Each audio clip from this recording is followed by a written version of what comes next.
ஓம் சாய்ராம். ஸ்ரீ சச்சிதானந்த சமர்த்த சத்குரு சாய்நாத் மகாராஜ் கி ஜெய்.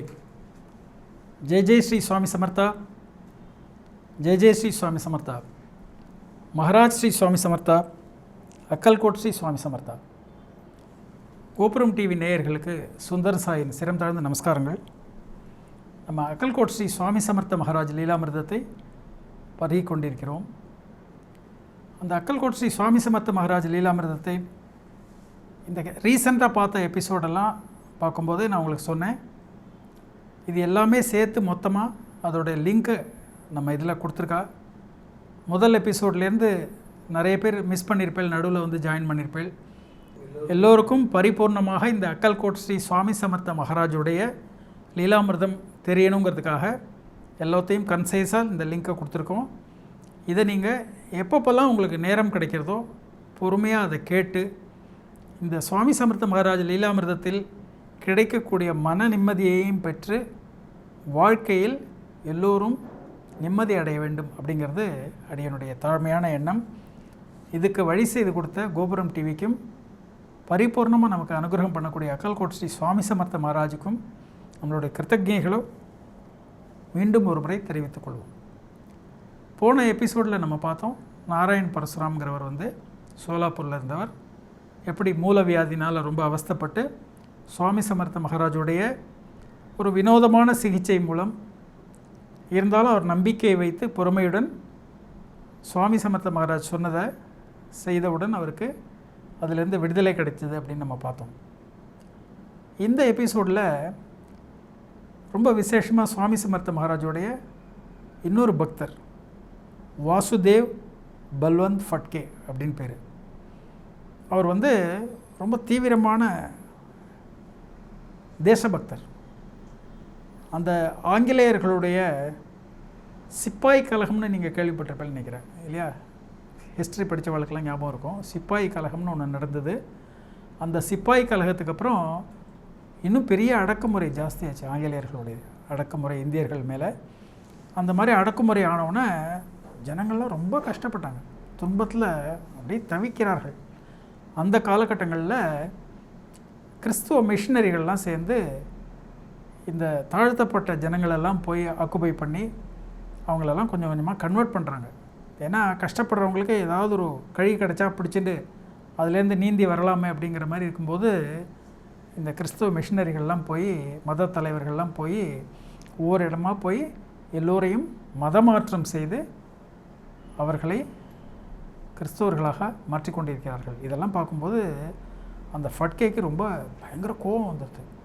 ஒரு சைடில் ஆங்கிலேயருடைய ஆட்சி, ரெண்டாவது சைடில் நமக்கு வாழ்வாதாரமாக இருக்கக்கூடிய நம்ம மதத்திலேருந்து வர எல்லோரையும் போய் மதமாற்றம் செய்து ஏமாற்றம் செய்து எல்லாம் பண்ணிட்டு இருக்காங்களேன்னு சொல்லிட்டு பயங்கர கடுப்பு அவருக்கு. அவர் ஆனால் தீவிரமான தத்த பக்தர். அவர் சுவாமி சமர்த்தத்தை வந்து சுவாமி சமர்த்தரை நமஸ்காரம் பண்ணி சுவாமி சமர்த்தருடைய ஆசீர்வாதத்தை வாங்கிக்கணும். ஏன்னா சுவாமி சமர்த்தர் வந்து ஒரு பரிபூர்ண தத்த அவதாரின்னு தெரிஞ்சுட்டு அவர் வரார். ஆக்சுவலாக இவர் வந்து ஃபட்கே சுவாமி மேலே, தத்தாத்திரேயர் மேலே லஹரி அப்படின்னு சொல்கிற மாதிரி தத்த லஹரின்னு பாடல்கள்லாம் வேறு பாடியிருக்கார். அப்படி ஒரு ஈடுபாடு அவருக்கு தத்த அவதாரங்கள் மேலே. அவர் உடனே வந்து சுவாமி சமர்த்தரை நமஸ்காரம் பண்ணி இந்த விஷயங்களெல்லாம் விவரமாக சொல்லி அவர் என்ன பண்ணுறார், ஒரு பெரிய வாழை எடுத்துன்னு வந்து சுவாமிகிட்ட கொண்டு வச்சு, இதை நீங்கள் ஆசீர்வாதம் பண்ணி எனக்கு கொடுங்க, நான் இந்த ஆங்கிலேயர்களோட சண்டை போட போகிறேன் அப்படின்னு சொல்லி ரொம்ப வீராப்பாக சுவாமிகிட்ட கொண்டு போய் வச்ச உடனே, சுவாமியை பற்றி உங்களுக்கு தெரியுமே, அந்த வாழை எடுத்து சேவர்கள்கிட்ட கொடுத்து இதை கொண்டு அந்த மரத்தில் வைங்கடா அப்படின்றார். இதை பார்த்த உடனே அவருக்கு பயங்கர ஒரு ஏமாற்றம் ஆகிடுறது. ஏன்னா நம்ம போய் அங்கே வாழை எடுத்துன்னு போய் சண்டை போட்டு சுவாமியுடைய பரிபூர்ண ஆசீர்வாதத்தினால நம்ம ஆங்கிலேயர்களோட சண்டை போடலான்னு இருக்கிறவரை சுவாமி ஆஃப் பண்ணி விட்டுறாரு. ஆஃப் பண்ணி விட்டவுடனே இவருக்கு ரொம்ப வருத்தமாகிடுது. இருந்தாலும் அவருக்கு அந்த விஷயங்களெல்லாம் பார்த்து வெறி தாங்கலை, விடாமல் போய் அங்கே போய் ஆங்கிலேயர்களோட போராடுறார். உடனே அவங்க இவரை அரெஸ்ட் பண்ணிடுறாங்க. சிறையில் தள்ளினோடனே இவர் வந்து தன்னுடைய 38வது வயசில் சிறையிலேயே காலமாயிடுறார். அதாவது சுவாமிகிட்டேருந்து நம்ம தெரிஞ்சிக்க வேண்டிய விஷயங்கள் என்னன்னு கேட்டால், எந்த ஒரு நல்ல விஷயமாக இருந்தால் கூட நம்ம பொறுமை காக்கணும். ரெண்டாவது, எப்போ சுவாமிகிட்ட வந்து ஒரு உத்தரவு வாங்கிக்கணும்னு நம்ம வரும்போது அப்போ அந்த சுவாமி கொடுக்கக்கூடிய தீர்வை நம்ம ஏற்றுக்காமல் அதையும் மீறி நம்ம பொறுமை இழந்து நம்ம போராடணும்னு நினச்சோம்னா நம்மளை வந்து விதியுடைய வசத்தில் ஆட்பட்டு நம்ம அவஸ்தைப்படணும் அப்படிங்கிறதுக்கு இது ஒரு பெரிய உதாரணம். இல்லைன்னா அவ்வளோ ஒரு நாட்டுப்பற்றுடைய அந்த வாசுதேவ் ஃபாட்கே கொஞ்சம் பொறுமையாக இருந்திருந்தார்னா அதற்கான காலகட்டங்கள் வரும்பொழுது நிச்சயமாக நமக்கு நம்மளுடைய எந்த ஒரு ஆன்மீக விஷயமா இருந்தாலும் சரி, இல்லை நாட்டுப்பற்று தேசப்பற்றோடு சரி, எந்த விதமான பொது விஷயங்களுக்கும் சரி அது ரொம்பவுமே உதவிகரமாக இருந்திருக்கும். ஆனால் சுவாமியுடைய வார்த்தையை அவர் மிஞ்சி இவர் போய் செயல்பட்டதுனால விதி வசத்துக்கு உட்பட்டு இளம் வயதிலேயே தன் உயிரை இழக்க வேண்டியதாகிடுது. அதே மாதிரி சுவாமி வந்து தான் எல்லா உயிர்களுள்ளும் உரைகிறேன் அப்படிங்கிறத பல விஷயங்கள் எடுத்து காமிச்சிருக்கார். நம்ம ஷீரடி சாய்பாபாவுடைய அவதாரத்துலையும் பார்த்துருக்கோம். அவர் என்ன சொல்கிறார், ஒரு ஈ, பசு, நாய், எல்லா மிருகங்களுக்குள்ளேயும் என்னுடைய உயிர் இருக்கிறதுங்கிறத காமிச்சிருக்கார் இல்லையா. அதே மாதிரி ஒரு பக்தர் என்ன பண்ணுறார், ஒரு பொது கிணத்துல தண்ணி இறைச்சி வாய் கொப்பளித்து ஏதோ பண்ணிட்டு இருக்கார்.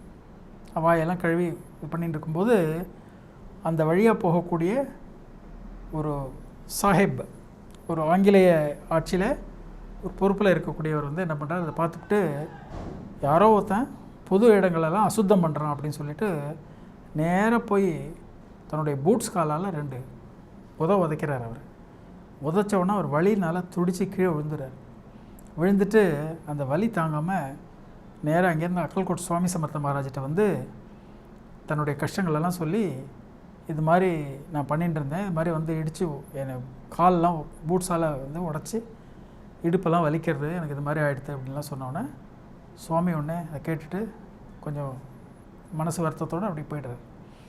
அப்படி போனவுடனே அந்த சாஹிப் இருக்கான் இல்லையா, அவனுக்கு வந்து கொஞ்சம் நாளில் திடீர்னு காலில் பெரிய வலி ஏற்பட்டு, அந்த வலி ஏற்பட்டு அந்த கால் வலி தாங்க முடியல அவனால்.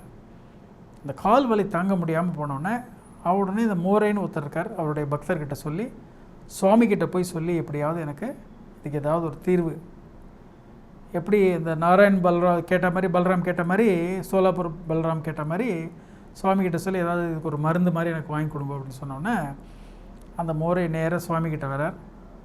வந்து இந்த மாதிரி சாஹிப் வந்து அவஸ்தைப்படுறார், இந்த மாதிரி இதெல்லாம் பண்ணுறாருன்னொடனே சுவாமி கோவம் வந்துடுறது. இதெல்லாம் இதுக்கு என்கிட்ட வந்து சொல்கிறேன் அப்படின்னு சொல்லி சத்தம் போடுறார். சத்தம் போட்டுட்டு கடன்னு நடந்து போகிறார். நடந்து போய் இப்படியே நடவடையாக போகும்போது இந்த சாஹிப் வீட்டுக்கு போயிடுறார். இந்த சாஹிப் வீட்டுக்கு போனோடனே காலில் எழுந்த உடனே ஒரு சல்யூட் அடிக்கிறார். சுவாமியை பார்த்தோன்னே சல்யூட் அடிச்சுட்டு, சுவாமி எங்கே இங்கே வந்தீங்க அப்படின்னு கேட்குறாரு. அவருடைய கோபத்தை அப்படி வெளிப்படுத்தும். நரசிம்ம அவதாரம் மாதிரி, என்னை காலால் உதஞ்சிட்டு எங்கிட்டயே மருந்து கேட்குறியா அப்படின்னு சொல்லி அவர்கிட்ட போய் சத்தம் போடுறாரு. சுவாமி தன்னை காலால் உதைந்த மாதிரி அதை உணர்ந்திருக்கிறதுனால அவர்கிட்ட போய் நேராக அவரை போய் சிங்கத்தை அதோடைய கூண்டிலே போய் சந்திக்கிற மாதிரி நேராக அவர்கிட்ட போய் சத்தம் போடுறார். தன்னுடைய கோபத்தை அவர் மேலே காமிச்ச உடனே அவர் உடனே நிலை குலைந்து போய்ட்டார். நிலை குலைந்து போய் அப்போ தான் அவருக்கு அந்த இன்சிடென்ட் ஞாபகம் வருது. நம்ம ஒரு சாதாரண ஒரு எளிமையான ஒரு ஆசாமி இந்த மாதிரி காஸ்பாகில் ஒரு இடத்துல வாய்க்கு பிடிச்சிட்டு இருக்கும்போது நம்ம அவர்கிட்ட போய் உதஞ்சமேன்னு சொல்லிவிட்டு சுவாமிகிட்ட பாதத்தில் விழுந்து நமஸ்காரம் பண்ணி, சுவாமி இது தெரியாமல் நடந்த நிகழ்வு, ஆனால் என்னால் இந்த கால் வலியை தாங்க முடியல, நீங்கள் தான் எனக்கு இது தீர்வு காமிக்கணும், நான் மனசார என்னுடைய தவறை உணர்ந்து உங்களுக்கு நான் மன்னிப்பு கேட்குறேன் அப்படின்னு சொல்லி கெஞ்சும்போது பக்த வாத்சல்யனான சுவாமி சமர்த்தருடைய மனசு உடனே இலகிடுறது. எந்த தவறு செய்வது மனித இயல்பு தானே, எந்த மனிதனாக இருந்தாலும் தவறு செய்யலாம். ஆனால் செய்த தவறை உணர்ந்து மன்னிப்பு கேட்கறது தான் தெய்வீகம். அந்த மன்னிப்பு கேட்கக்கூடிய அகங்கார அழிவு நமக்கு வந்துடுதுன்னா இறைவனுடைய நெருக்கம் நமக்கு ரொம்ப சீக்கிரம் கிடச்சிடும். உடனே சுவாமி சமர்த்தர் உடனே என்ன பண்ணுறார், சரி போயிட்டு போகுது, இந்த ஆளி விதை மாதிரி ஒரு விதையை சொல்லி இந்த அரிசி களைஞ்ச தண்ணியையும் அதையும் சேர்த்து சாப்பிட்டுட்டு அதை எடுத்து உன்னுடைய காலெல்லாம் தடவிக்கவோ சரியாக போயிடும் அப்படின்னு சொல்லி சுவாமி அவருக்கு ஆசீர்வாதம் பண்ணி ஒரு தீர்வு கொடுக்குறார். அதை கேட்டு அவரும் செய்தவுடன் அவருக்கும் அந்த வியாதியிலேருந்து ஒரு நிவாரணம் கிடைக்கிறது. இதுலேருந்து நம்ம முக்கியமாக தெரிஞ்சுக்க வேண்டியது என்னன்னு கேட்டால், நம்ம மற்றவர்களை எப்படி ட்ரீட் பண்ணுறோமோ அது நமக்கு உடனே திரும்பி வரும். அது பரமசத்தியமாக இறைவன் ஒவ்வொருவர் உள்ளும் உரைகிறான் அப்படிங்கிற விஷயங்களை நமக்கு தெரியப்படுத்துறதுக்காக இந்த எபிசோட் நடந்திருக்கு. இதில் ரொம்ப முக்கியமாக என்னன்னு கேட்டால், அந்த செய்த தவறை உணர்ந்து கொண்டு உடனே நாம் மன்னிப்பு கேட்க வேண்டும். முடிந்தால் யாருக்கு அந்த தப்பு பண்ணினமோ அவங்கக்கிட்டேயே போய் மன்னிப்பு கேட்டு அவங்க மன்னித்து விட்டால் இறைவன் நமக்கு நிச்சயமாக இதிலேருந்து மன்னிப்பு கொடுப்பான் அப்படிங்கிறது பரமசத்தியமான விஷயம். அதனால் இந்த அக்கல்கோட் ஸ்ரீ சுவாமி சமர்த்த மகாராஜ் லீலாமிர்தத்தில் கிடைக்கக்கூடிய ஒவ்வொன்றும் நம்மளுடைய வாழ்க்கை பாடம்.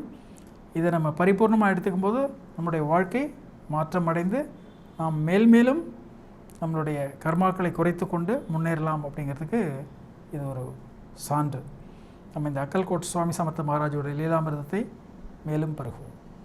ஜெய் ஜெய் ஸ்ரீ சுவாமி சமர்த்தா, ஜெய் ஜெய் ஸ்ரீ சுவாமி சமர்த்தா, மகாராஜ் ஸ்ரீ சுவாமி சமர்த்தா.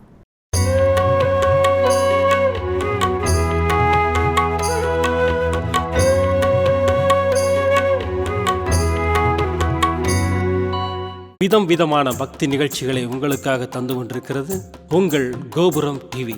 உங்களுக்கு பிடித்த நிகழ்ச்சிகளை லைக் செய்யுங்கள், உங்களுக்கு பிடித்த மாணவர்களுக்கு ஷேர் செய்யுங்கள். மேலும் சப்ஸ்கிரைப் செய்வதோடு மட்டுமல்லாது அருகில் இருக்கும் பெல் பட்டனை கிளிக் செய்து கோபுரம் டிவி நிகழ்ச்சிகளை உடனுக்குடன் தெரிந்து கொள்ளுங்கள். மற்றும் ஒரு மகிழ்ச்சியான செய்தி, கோபுரம் டிவி ஆப்பை கூகுள் பிளே ஸ்டோரில் ஃப்ரீ டவுன்லோட் செய்து கோபுரம் டிவி நிகழ்ச்சிகளை தொடர்ந்து கண்டுகளியுங்கள், பாருங்கள், ரசியுங்கள், பரவசமடையுங்கள்.